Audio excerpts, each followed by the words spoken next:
Beaucoup de personnes pensent qu'il est indispensable d'aller sur ChatGPT et d'avoir un abonnement ChatGPT Plus pour utiliser GPT-4, alors qu'en fait, il existe une autre solution, bien moins connue, mais très simple d'utilisation et tellement moins coûteuse. Cette solution, eh bien, c'est le Playground d'OpenAI. Vous l'avez sous les yeux et je vais vous le présenter dans cette vidéo. Qu'est-ce que le Playground? Comment ça fonctionne? Et comment vous pouvez l'intégrer dans votre quotidien? Eh bien, je vais vous présenter tout ça. On va faire des tests ensemble et vous allez voir, le potentiel est vraiment incroyable. Je vous propose d'entrer dans le vif du sujet et je vais vous présenter déjà rapidement l'interface du Playground. Pour y accéder, je vous mettrai l'URL dans la description. Vous aurez besoin d'un compte OpenAI. Si vous n'en avez pas encore créé un, vous aurez simplement besoin de votre adresse email et d'un numéro de téléphone et vous arriverez juste ici. Le fonctionnement est très simple. C'est comme sur ChatGPT. Quand vous arrivez ici, vous avez un écran central dans lequel vous allez pouvoir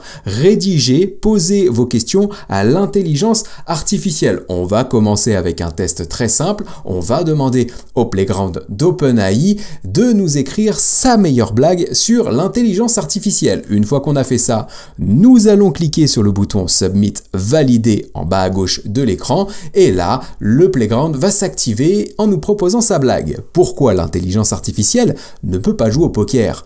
Parce qu'elle triche toujours. Je sais pas si c'est drôle, vous me direz en commentaire, mais toujours est-il que l'intelligence artificielle a bien répondu à notre question. Ensuite, si vous regardez un petit peu autour de l'écran, eh bien vous voyez des fonctionnalités qu'on va découvrir ensemble au fil de la vidéo et au fil des usages pour que ce soit le plus concret pour vous. Mais déjà, ce que je peux vous montrer, en haut à droite du Playground, vous voyez que vous avez un petit bouton Save qui vous permet d'enregistrer vos prompts. Ça, vous allez voir dans la vidéo, c'est ultra pratique et vous avez un bouton Share qui va vous permettre de partager vos prompts, vos travaux sur le Playground avec des collaborateurs, avec des personnes de votre réseau, bref, avec qui vous voulez. Et ça aussi, vous allez voir, c'est vraiment pratique. Et ce qui va nous intéresser dans cette première partie de vidéo, c'est les différents modes à notre disposition. Vous avez ici le mode Complete, c'est le mode sur lequel on est, mais il y a un mode intéressant qui est une vraie alternative à ChatGPT, qui est le mode Chat. Vous allez voir comment ça fonctionne, je vais vous présenter tout ça. Il y a différentes choses à paramétrer. La première chose à paramétrer, c'est dans Système, vous allez devoir attribuer un rôle à l'intelligence artificielle. Et ça, je trouve que c'est vraiment bien fait dans le Playground puisque c'est un impératif pour obtenir des résultats performants avec l'intelligence artificielle. Vous devez attribuer un rôle à l'IA. On en a parlé dans notre tuto qui s'affiche à l'écran sur comment bien créer des prompts de qualité. Elle sera aussi en lien dans la description. Donc là, c'est bien foutu, on va pouvoir le remplir dans Système. Une fois qu'on aura fait ça, on ira dans User et on pourra poser notre question à l'intelligence artificielle. On va avoir quelques petits paramètres à notre disposition. Le premier paramètre intéressant, ça va être le modèle. On va avoir la possibilité d'utiliser GPT 3.5, mais aussi le modèle GPT 4, plus performant, mais vous allez voir en fin de vidéo, un peu plus coûteux. Le point aussi qui peut être intéressant, c'est le réglage de la température. Vous voyez ici que vous avez une barre qui va de 0 à 1. Cette barre va vous permettre de doser la créativité que vous attendez de la part de l'intelligence artificielle. Plus vous vous rapprocherez de 0, plus l'intelligence artificielle sera originale dans sa réponse créative. Plus vous vous rapprocherez de 1 et plus l'intelligence artificielle sera sérieuse, professionnelle, sobre dans sa réponse. Nous, on va mettre 0,70 pour essayer de trouver un équilibre sympa. En dessous, vous allez avoir la possibilité de régler le nombre de tokens que vous autorisez à l'intelligence artificielle pour votre réponse. Ça, c'est pareil, vous allez voir, c'est important en fin de vidéo quand on abordera la thématique de la facturation. Doser ces tokens et économiser des tokens, ça peut vous faire économiser quelques euros, quelques dollars à la fin du mois. Donc, on verra que c'est intéressant. Pour l'instant, on va rester, nous, sur 500. Et ensuite, les trois petits indicateurs que vous avez en bas, c'est des indicateurs plus avancés que je n'aborderai pas pour cette première utilisation du Playground. Je vais vous faire une petite démo du chat puisque j'ai préparé des petites choses pour vous. Donc vous voyez ici, j'ai attribué un rôle à l'intelligence artificielle, je la positionne comme un spécialiste du marketing digital avec une spécialité dans la création de contenu web. Et là, vous allez voir, utilisation très classique du playground de l'IA finalement. Vous devez aussi sans doute l'utiliser de cette manière de votre côté. On va lui demander de nous proposer 10 idées d'articles de blog autour d'une thématique que j'ai choisie, cette thématique étant l'intelligence artificielle pour les entreprises. Et donc là, vous voyez qu'il me propose 10 idées d'articles de blog. J'ai dû lui dire continue ici parce que comme sur ChatGPT, parfois l'IA va s'arrêter en plein milieu de sa réponse et on va lui dire continue pour arriver jusqu'à la 10e idée d'article de blog. Donc là, c'est plutôt pas mal. Et ce que j'ai fait derrière pour continuer l'utilisation, pour vous montrer un petit peu le fonctionnement, eh bien, c'est que j'ai poursuivi la conversation en lui disant que l'article 1, donc celui sur l'intelligence artificielle et les 5 applications innovantes, eh bien, m'intéressait. Et donc, je lui ai demandé une trame. Et donc là, il me propose une trame complète pour rédiger cet article. Et je pourrais poursuivre la discussion en cliquant sur Add Message juste ici pour pouvoir effectivement rédiger l'introduction, la partie 1, la partie 2, la partie 3, la partie 4, etc. et obtenir à la fin un contenu complet. Je vais vous montrer une autre utilisation du mode chat sur le playground. Avant ça, je vais simplement bouger ma tête de place pour que vous puissiez voir l'intégralité de l'écran.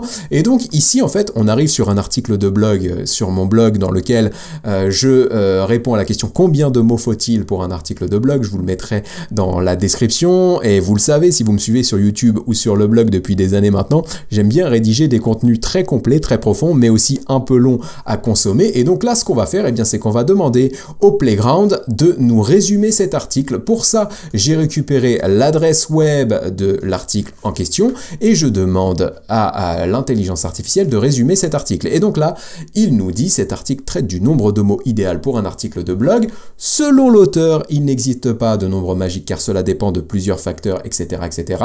Cependant, des études montrent qu'un article de blog devrait avoir entre 1000 et 2500 mots pour être bien référencé. Donc là, ok, il nous fait un résumé.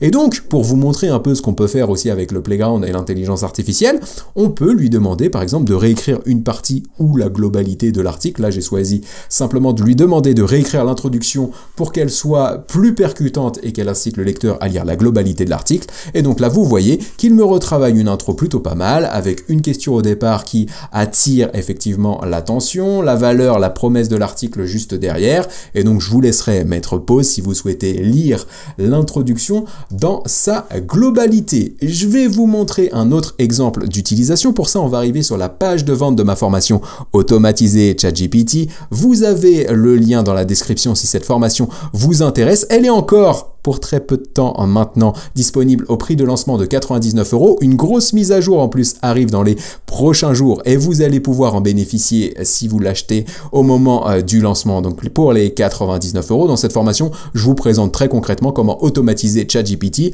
pour créer du contenu web. Vous allez voir, la méthode est hyper simple, ça vous donnera pas mal d'idées pour automatiser des choses dans votre business, dans votre marketing, votre prospection, bref, dans toutes les sphères de votre activité professionnelle. Donc je vous encourage à aller voir à quoi ça ressemble et à investir dans cette formation, vous ne serez pas déçus. Mais donc, pourquoi on arrive sur cette page? Eh bien, tout simplement parce que je vais utiliser le Playground pour la retravailler. Donc là, vous voyez que j'attribue une nouvelle fois un rôle à l'intelligence artificielle en lui expliquant qu'il est expert en copywriting et plus précisément en rédaction de pages de vente. Et donc, ce que je vais faire, je vais lui demander ici de me faire une critique constructive de ma page de vente. Donc, j'ai récupéré l'adresse juste ici, je l'ai copié-collé là, et donc, du coup, l'assistant va me donner des pistes d'amélioration pour ma page de vente en me disant que le titre n'est peut-être pas assez percutant, que ça manque d'un sous-titre, qu'il faudrait intégrer des listes à puces dans ma rubrique ce que vous allez apprendre, qu'il faudrait ajouter peut-être des éléments de garantie ou encore intégrer des témoignages, chose que je n'ai pas fait alors que j'en ai reçu des centaines très positifs. Vous pouvez aller voir d'ailleurs en commentaire parfois sur YouTube. Je vous remercie de partager vos retours d'expérience sur la formation, c'est vraiment sympa. Il y a aussi des avis sur ma page Google SLN Web, vous pouvez aller voir tout ça, mais les témoignages, ce serait bien effectivement que je les intègre dans ma page de vente. Bref, vous voyez, effectivement, il me fait plusieurs propositions et donc je peux continuer la discussion avec lui en lui demandant, par exemple, puisqu'il me disait que ça manquait de sous-titres, bien de me faire 3 propositions de sous-titres. Là, il m'en propose 3, dont le premier, exploiter la puissance de l'intelligence artificielle pour révolutionner votre façon de communiquer et de gagner en efficacité. Bref, vous l'aurez compris, ici, je peux travailler tranquillement à mon rythme ma page de vente et du coup progresser grâce à l'intelligence artificielle, gagner du temps et gagner en performance. L'autre chose que je souhaitais vous présenter, donc là on va repartir dans le mode complete et on ira voir juste derrière le mode edit, vous allez voir, c'est plutôt intéressant, mais là dans le mode complete, pour vous montrer un petit peu tout ce qu'on peut faire avec l'intelligence artificielle et le playground, on n'est pas limité à la création de contenu, vous allez voir, on peut faire du Google Sheet, du Excel, on peut faire du code, vous allez voir, il y a pas mal de choses qui arrivent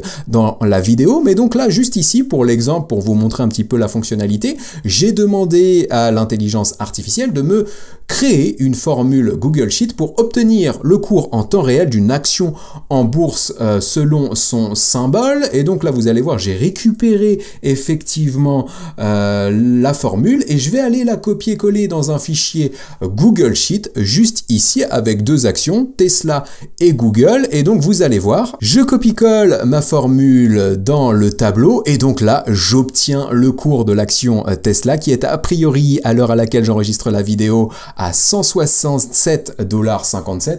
Là, c'est très simple, hein, on peut aller le vérifier ensemble en live, hein, cours Tesla. Et donc là, effectivement, 167,66 $. Et donc là, c'est vraiment nickel. Et si je la copie-colle en dessous, donc là, on va avoir une petite erreur puisque c'est A2, on va simplement noter A3. Et vous allez voir, on a le cours de l'action Google, 107,87 $. Donc voilà, là, c'était simplement l'idée pour moi d'introduire la possibilité de travailler sous Excel, Google Sheet, grâce au Playground. L'autre fonctionnalité que je souhaitais vous présenter, c'est justement l'optimisation ou la création de code. Et pour ça, je vais revenir sur un outil Hugging Chat que je vous ai présenté sur la chaîne qui s'affiche à l'écran et qui sera en lien dans la description. Dans Hugging Chat, on a un exemple de prompt ici qui nous permet de coder un jeu du snake, le jeu du serpent qu'on avait sur les téléphones Nokia. Les plus anciens sur la chaîne comprendront de quoi je parle, les plus jeunes un peu moins, mais vous connaissez sans doute le jeu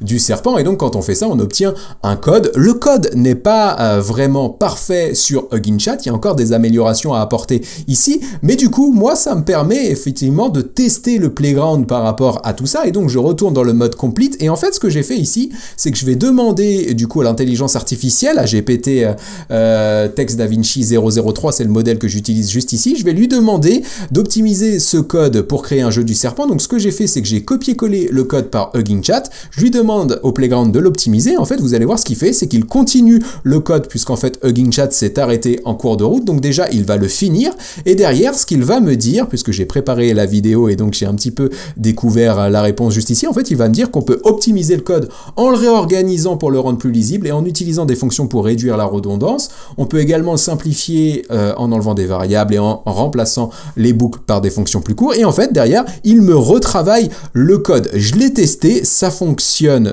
sur mon Visual Studio. Je peux effectivement tester le jeu du Snake. Ce n'est pas parfait, mais ça fonctionne. Je suis pas développeur, donc là, je laisse tous les professionnels du développement qui ont testé le Playground ou qui vont le tester me dire en commentaire ce qu'ils en pensent, quel est leur retour d'expérience par rapport à ça, quelles sont les forces, quelles sont les faiblesses de l'outil. Ça sera enrichissant pour tout le monde, donc n'hésitez pas à nous partager tout ça. Mais je trouve la fonctionnalité au pire, j'ai envie de dire, si elle n'est pas parfaite, très encourageant, à fort potentiel, puisqu'on pourra faire des choses vraiment intéressantes, gagner du temps, gagner en performance dans les semaines, j'ai envie de dire, à venir, puisque l'IA, vous le savez, ça évolue très très vite. Maintenant, ce qu'on va faire, on va utiliser le Playground pour nous créer un plan de prospection, et pour ça, on arrive sur le site internet de mon agence de marketing digital, et en fait, ce que j'ai fait ici, c'est que j'ai positionné, donc du coup, dans le mode chat, cette fois, j'ai positionné l'intelligence artificielle comme un expert en prospection LinkedIn, de l'identification de prospects à la conversion en client, en passant par la prise de contact. Je lui ai dit qu'il savait rédiger des messages privés de prospection optimisés pour attirer l'attention et la retenir, et qu'il maîtrisait toutes les techniques de social selling, qui est la stratégie pour bien prospecter sur les réseaux sociaux. Donc le rôle, je l'ai configuré dans Système. Derrière, je vais utiliser GPT 3.5.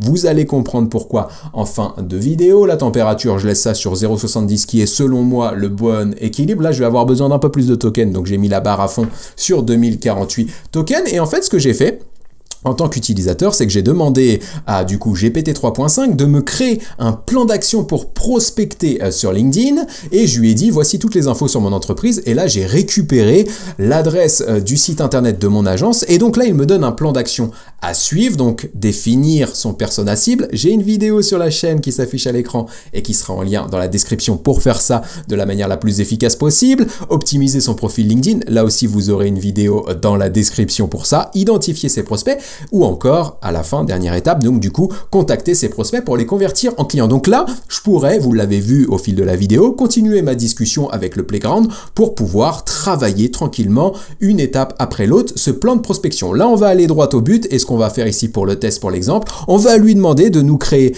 un message de prospection type en suivant les bonnes pratiques du copywriting. Et donc là, vous voyez que c'est hyper intéressant, puisqu'en fait, il va nous mettre un objet, donc ça, c'est valable uniquement si vous utilisez les in-mail sur LinkedIn, et d'ailleurs on a le message qui nous dit bonjour nom du prospect, je me permets de vous contacter car je pense que notre entreprise Ludo SLN pourrait vous aider à améliorer votre développement commercial, nous sommes une agence spécialisée dans le marketing digital, etc. Bref, il a récupéré des éléments sur la page d'accueil de mon site internet, il a récupéré une liste à puces ici pour proposer les prestations que je peux offrir à mes clients, et donc d'ailleurs on a un call to action pour passer à l'action. Cet email vaut ce qu'il vaut, mais je pourrais le copier-coller dans mon logiciel d'email et l'envoyer à une base de prospects sans problème, ou alors là, puisqu'on est sur LinkedIn, bah carrément ajouter des prospects LinkedIn et copier-coller ce message-là pour essayer d'obtenir des rendez-vous. Donc ça, vraiment intéressant.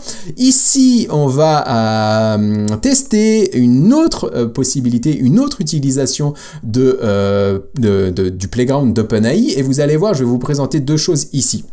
Je vais déjà vous présenter comment construire une machine Midjourney sur le Playground. On l'a vu sur ChatGPT, la vidéo s'affiche à l'écran et sera en lien dans la description. Mais en fait, ici, je trouve, sur le Playground, c'est comme ça aussi que moi je l'utilise quand même le plus fréquemment. Je trouve que c'est plus intuitif et que c'est plus facile. Et vous allez voir, c'est aussi plus facile de retrouver le prompt derrière grâce à la fonctionnalité Save juste ici. Mais pour voir un petit peu le fonctionnement ici, en gros, j'ai demandé à l'intelligence de m'aider à rédiger des prompts optimisés pour Midjourney, et que du coup je lui ai dit d'abord que j'allais lui transmettre des informations. Ce que j'ai fait, c'est que j'ai récupéré un tuto sur internet que j'ai copié et que j'ai collé juste ici, et j'ai récupéré tous les paramètres que Midjourney propose dans sa documentation, et c'est pareil, je les ai copiés-collés dans le Playground. Et donc là, à la fin, je demande à TextDaVinci 03, donc GPT 3.5 là à nouveau, si c'est clair pour lui, et donc là il me dit oui c'est bon, et du coup derrière pour l'améliorer, j'ai récupéré quelques prompts intéressants que j'avais déjà utilisés par le passé et que j'avais bien aimé pour lui donner des exemples, et donc là il est prêt, il a vu le fonctionnement de Midjourney, il a vu les paramètres disponibles, je lui ai donné 3 exemples, et donc derrière en fait je peux lui demander de me créer des prompts en anglais alors au départ j'avais demandé un Donald Trump en prison, je vais vous montrer ce que ça donne juste derrière, et donc je lui ai demandé ensuite un autre prompt pour créer une voiture qui se balade dans les rues de Paris. Je vais vous montrer tout ça, mais juste avant je souhaitais vous montrer la fonctionnalité Save. En fait, quand vous faites des prompts comme ça, vous avez la possibilité du coup de les enregistrer, ce que j'ai fait. Donc je l'ai enregistré, j'ai appelé ça Midjourney Machine, et j'ai mis une description machine à créer des prompts sur Midjourney. Donc ça c'est fait, et ce que je peux faire derrière, c'est que je peux avec la fonctionnalité Share récupérer l'URL finalement de mon prompt et la partager avec qui je souhaite, des collègues, des clients, bref, toutes les personnes qui pourraient être intéressées par ce prompt et avec qui je souhaiterais le partager. C'est plutôt pas mal. Maintenant, on va voir sur Midjourney ce que ça donne. Donc, on arrive sur mon Midjourney. Le premier prompt que j'avais demandé au Playground d'OpenAI, eh bien, c'était celui-ci, dans le but de créer une image ultra réaliste de Donald Trump derrière les barreaux avec le vêtement emblématique des prisonniers orange pour que ce soit le plus percutant possible. Et regardez le résultat. résultat, là c'est juste incroyable. Alors la 3 en bas à gauche, je sais pas trop ce qu'il a voulu faire, peut-être un Donald Trump avec les cheveux rasés, mais là pour le coup c'est vraiment raté. Après la 1, donc en haut à gauche, et la 4 en bas à droite, c'est juste exceptionnel. Celle en bas à droite, on pourrait croire que c'est une image dans la presse américaine. Bref, c'est ultra réaliste. Et ce que j'ai fait derrière, donc vous l'avez vu, j'ai demandé un prompt pour la création d'une voiture qui se balade dans les rues de Paris. Donc là, regardez encore hein, l'image de Donald Trump, c'est vraiment incroyable, les détails, etc. C'est ultra puissant. J'ai fait donc des vidéos sur Midjourney, je vous en mets une là qui s'affiche à l'écran et qui sera en lien dans la description. Il y a vraiment des trucs sympas à faire. Et donc là, pour le véhicule qui se balade dans les rues de Paris, donc celle en haut à gauche, j'ai pas trop compris ce qu'il a voulu faire avec la barre sur le côté, mais pour le coup, le véhicule était plutôt pas mal. Et donc derrière, bah, effectivement, on a des voitures dans les rues de Paris avec la notion de vitesse, etc. pour traduire effectivement le mouvement. Vraiment intéressant. On retourne sur le playground. Et maintenant, on va tester le mode edit. Donc je vous ai dit qu'il y avait différents modes. Donc on a vu le mode complete, on a vu le mode chat. Le mode insert, on l'utilisera pas dans cette vidéo. C'est un poil trop avancé pour une vidéo d'introduction. Mais maintenant, on va voir le mode edit juste ici. Et en fait, vous allez voir, c'est vraiment intéressant. En fait, ici, vous allez utiliser ce modèle de fonctionnement pour retravailler un texte selon ce que vous souhaitez faire. Nous, ce qu'on va faire, c'est qu'on va aller faire un tour dans mes spams et dans une adresse mail poubelle que j'utilise. J'ai reçu un email de Fatih Kadir Akin. Je ne sais pas qui c'est, je ne sais pas ce qu'il veut, je ne sais pas comment il a eu mon email.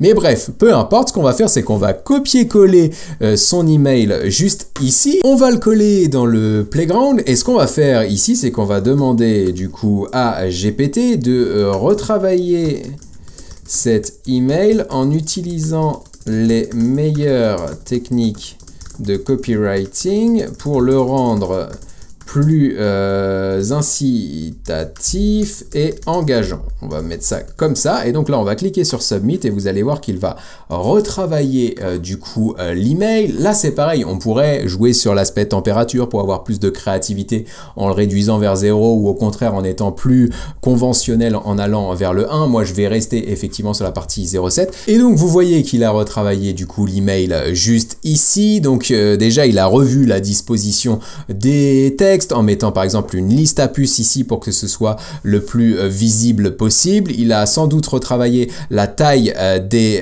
images. Il a aussi intégré du coup un lien en guise de call to action à la fin de l'email. Je vous laisserai mettre pause si vous souhaitez regarder un petit peu ce que ça dit. À noter que le Playground nous dit ici que c'est un outil du coup gratuit et que c'est en utilisation bêta, donc c'est pas toujours parfait. Il faudra parfois réactualiser un petit peu l'outil pour que vous obteniez un texte un peu mieux travaillé, mais le potentiel est vraiment intéressant. Maintenant, je vous propose de voir deux points importants pour conclure la vidéo. Le premier point, ça va être l'aspect facturation. En introduction de cette vidéo, je vous ai dit que le Playground était bien moins coûteux que ChatGPT. Alors pour ceux qui ne le savent pas, l'abonnement ChatGPT+, j'ai fait une vidéo sur la chaîne qui s'affiche à l'écran et qui sera en lien dans la description. Mais du coup, l'abonnement à ChatGPT+, c'est 20 $ par mois que vous l'utilisiez ou non. Vous êtes limité à 25 messages toutes les 3 heures sur GPT-4, ce qui n'est pas le cas sur le Playground. Vous avez zéro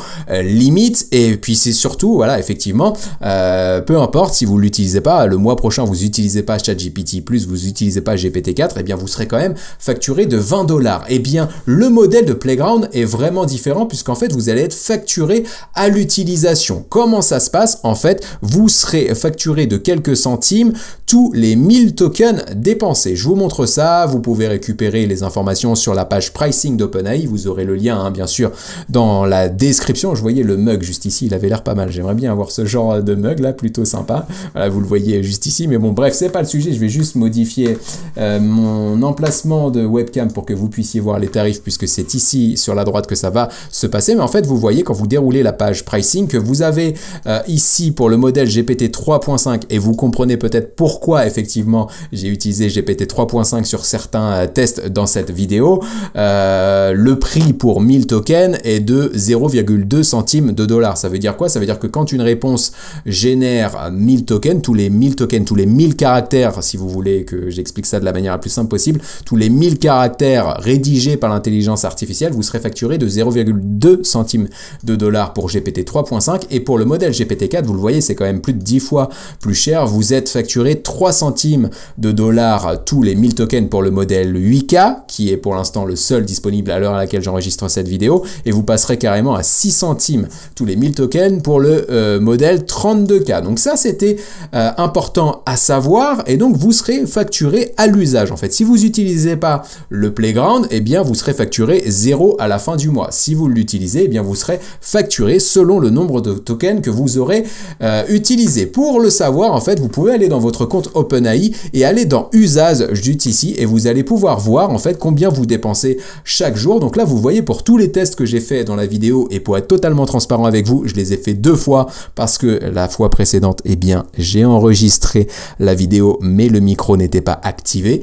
Oui, vous pouvez faire preuve de compassion en commentaire, non seulement ça m'aidera au référencement de cette vidéo, et ça m'apportera un peu plus de motivation pour la suite. Donc vous le voyez, pour finalement x2 des tests que j'ai pu faire dans cette vidéo, j'ai dépensé 70 centimes de dollars, donc voilà, ce qui est très peu. Et le 3 mai, j'avais rédigé un article de 2000 mots optimisé pour le référencement, et ça m'avait coûté 63 centimes de dollars. Donc c'est léger, mais c'est quand même important à avoir en tête. Et l'autre chose que je souhaitais vous présenter juste ici, dans Billing, vous allez avoir la possibilité, en allant dans Usage Limit juste ici, eh bien de paramétrer le budget que vous souhaitez dépenser chaque mois. Donc là, vous voyez que moi j'ai mis une limite hard limit de 100 $. Ça veut dire que quand j'atteindrai les 100 $, eh bien je ne pourrai plus utiliser le Playground et l'API, puisque c'est de ça dont on parle, l'API GPT-4 ou GPT 3.5. J'aurais explosé mon budget et je pourrais pas aller plus loin, donc ça va s'arrêter net. Et je me suis mis une soft limit. La soft limit, c'est la limite à partir de laquelle vous allez recevoir une notification vous informant que vous commencez à approcher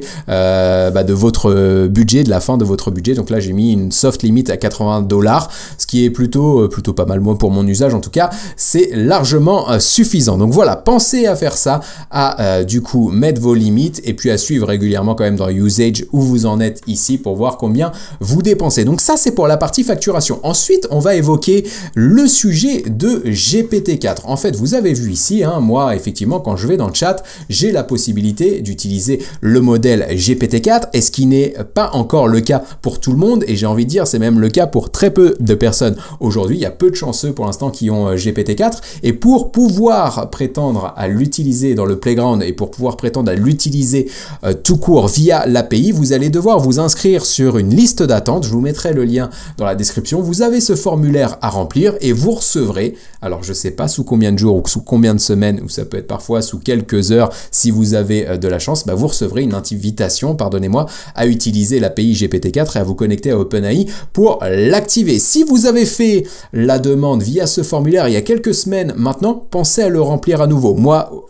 en toute transparence, je l'avais rempli donc le jour de la sortie de GPT-4, donc c'était mi-mars. J'avais eu 0 retour et je l'ai rempli semaine dernière en expliquant dans les usages que je faisais des vidéos YouTube de présentation, etc. Peut-être que ça a joué, peut-être que ça m'a ouvert les portes de GPT-4 juste ici, et du coup j'ai reçu peut-être sous 48 heures du coup l'accès à GPT-4. Donc voilà, pensez à le retester, ça peut être intéressant pour vous. Voilà tout ce que je souhaitais vous présenter dans cette vidéo. Ça fait 2 fois que je l'enregistre, elle est assez longue, donc imaginez le temps que j'ai passé là-dessus, entre la préparation, entre le tournage x2 et le temps que je passerai aussi pour la mise en ligne. Donc vous pouvez effectivement me donner du baume au cœur, me mettre du baume au cœur, je connais pas l'expression, ça sera un motif de commentaire. Voilà, si vous savez pas quoi mettre en commentaire, corrigez-moi juste là-dessus en me donnant effectivement la bonne expression. Bref, vous l'avez compris, vous pouvez me soutenir en vous abonnant à la chaîne, c'est gratuit, vous cliquez sur le bouton vous abonner et vous aurez finalement une notification à chaque fois que sortirait une nouvelle vidéo. Un commentaire, ça m'aidera à bien référencer